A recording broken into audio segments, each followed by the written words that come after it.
Sama-sama banyak-banyak. InsyaAllah sampai bila-bila doa. Bunda pun doakan untuk saya. Semoga Allah memberikan istiqamah pada saya. Tak jemu untuk tugas ibu adalah sekolah. Jadi sekolah tu ada cikgu. Saya cikgu. Okey, jazakillahu khair Bunda.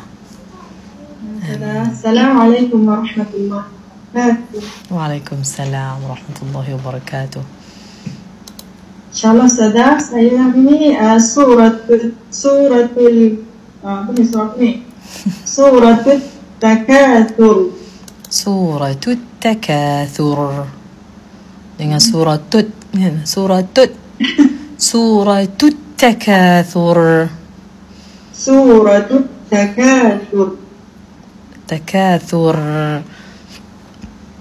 At-Takatsur. Tak, kakak sebut At-Takatsur.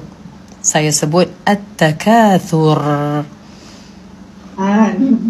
At-Takatsur. A'udzu billahi minasy syaithanir rajim. Bismillahirrahmanirrahim. Alhaakumut takatsur. Sa dhammah bunyi dia su. Clearkan lagi bunyi su tu. Alhaakumut takatsur. Ra, tadi kita kan dah sebut masa memulai suratul Takatsur. Sifat takrir pada ra dan juga sifat yang terdapat padanya al-bainiyah. Alhaakumut takatsur. Sa dhammah su kakak. Alhaakumut takatsur. Alhaakumut takatsur. Hatta zurtumul maqabir. Okey, jelaskan lagi kenipisan huruf zai kan. Hatta, tengok mulut saya masa saya baca. Hatta zurtumul maqabir. Hatta zurtumul maqabir.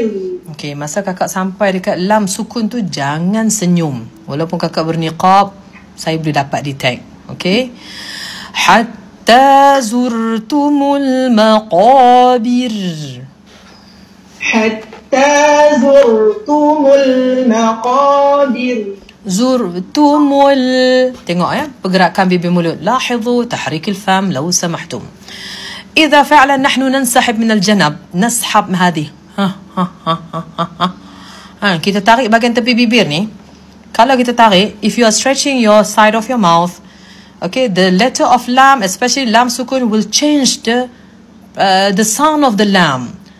For example, hatta zurtumul mul. Walaupun kakak sebut pada mula tu mim tu adalah dhammah mu yang cantik. Even you are pronouncing the letter of mim with sukun, is very beautiful sound.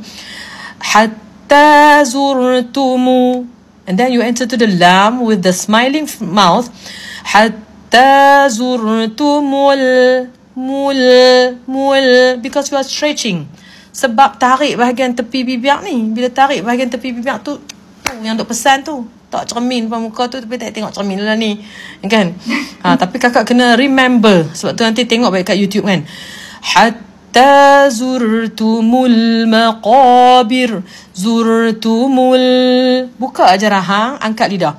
Hatta zurtumul maqabir. Hatta zurtumul maqabir. Masih. Zurtumul. Selagi duk bunyi mul. Mul. Mu. Itu saya buka. Mul. Mul. Ya, mul. Baru jadi. Kan? Sekali lagi ulang. Hatta zurtumul maqabir. Tertarik balik. Hatta zurtumul maqabir. Hatta zurtumul maqabir. Masya Allah. Nanti tengok balik. Okay. Kalla sawfa ta'lamun. Ta nipiskan lagi. Kalla tengok mulut cik. Kalla sawfa ta'lamun. كلا سوف تعلمون. بينية untuk huruf ain kan. كلا سوف تعلمون. تعلمون. كلا سوف تعلمون. ثم كلا سوف تعلمون. Okey, jaga-jaga huruf waw hak pi ikut hidung tu. Kal kan. Thumma kalla saw. Tiba-tiba saw. Jaga. Saw harfu waw. Barakallahu fikum. Thumma kalla sawfa ta'lamun. Jangan stuck dan jangan sekat dekat ain kan. ثم كلا سوف تعلمون. ثم كلا سوف تعلمون. ممتازة ما شاء الله. كلا لو تعلمون علم اليقين. ما شاء الله لا قوة إلا بالله. لترون الجحيم. ثم لترونها عين اليقين. ثم لتسألن يومئذ عن النعيم. Masya Allah la quwata illa billah. Okey, kakak ingat tak pesanan apa yang saya pesan tadi? Ya, Ustazah. Apa dia? Yang pertama? Ra, jaga bainiyah. Huruf ra pada sifat bainiyah. Lam, jangan senyum. Harfu lam, jangan senyum. Lam dalam keadaan apa tu? Lam dalam keadaan? Sukun. Sukun. Ya. Huruf lam, sukun. Wow, hati-hati supaya suara tak terkhasyuk. Ain, jaga bainiyah. Ain. Masya Allah la quwata illa billah. Okay, barakallahu fiki ya kak.